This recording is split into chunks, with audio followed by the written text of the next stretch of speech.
মাশরাফি বিন মুর্তজাকে নিয়ে ট্রল। পা দুটো বেইমানি করলেও ঘাড়ের রগ বাঁকা করে চ্যালেঞ্জ করব নিজেকেই। শুধু একটা বল করতে চাই বাংলাদেশের জন্য। একটি বাণিজ্যিক পণ্যের বিজ্ঞাপনে অংশ নিয়ে মাশরাফি বলেছিলেন কথাগুলো। এমন কঠিন মানসিকতার জন্যই মানুষ ভালোবেসেছিল মাশরাফিকে, পরম শ্রদ্ধায় বসিয়েছিলেন সম্মানের সিংহাসনে। আর সে মাশরাফিও বিশ্বমঞ্চে বুক চিতিয়ে লড়তেন দেশের জন্য। চোট থাকার পরও একটা রান বাঁচাতে ঝাঁপিয়ে পড়তেন বল ধরতে। মানুষের এমন ভালোবাসায় মাশরাফি পেয়েছিলেন বীর খেতাব। ক্রিকেট দল ছাপিয়ে তরুণদের কাছে মাশরাফি হয়ে উঠেছিলেন এক আদর্শের নাম, যে কেবল বাংলাদেশ ক্রিকেট দলের অধিনায়ক নন, বরং সবারই ক্যাপ্টেন। সেই ক্যাপ্টেন মাশরাফি এবার পরিণত হলেন কিছুটা হাসির পাত্রে, তাও মাত্র কয়েকদিনের ব্যবধানে।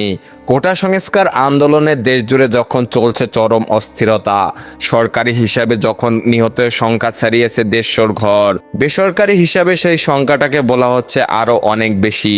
যার সিংহভাগে আবার তরুণ ছাত্র, যাদের কাছে মাশরাফি ছিলেন এক আদর্শের নাম, যারা রাজনৈতিক পরিচয় ভুলে নিজেদের ক্যাপ্টেন হিসেবে মানত মাশরাফি বিন মুর্তজাকে। সেই ছাত্র সমাজের এমন গণ আন্দোলনে সমর্থন দেয়নি মাশরাফি। নানা ইস্যুতে সামাজিক যোগাযোগ মাধ্যমে সরব মাশরাফি চুপ রইলেন কোটা সংস্কার ইস্যুতে।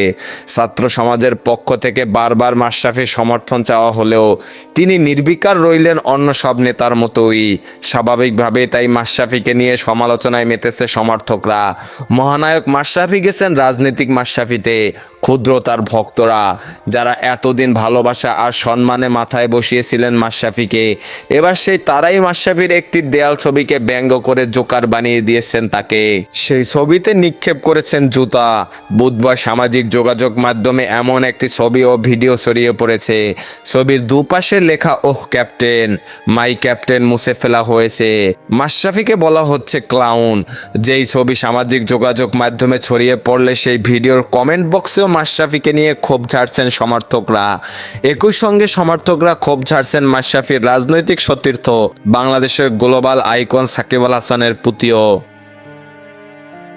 খেলাধুলার সকল আপডেট পেতে আমাদের ইউটিউব চ্যানেলটি সাবস্ক্রাইব এবং ফেসবুক পেজটি ফলো দিয়ে লাইক, কমেন্ট, শেয়ার করে আমাদের সাথে যুক্ত থাকুন। ধন্যবাদ।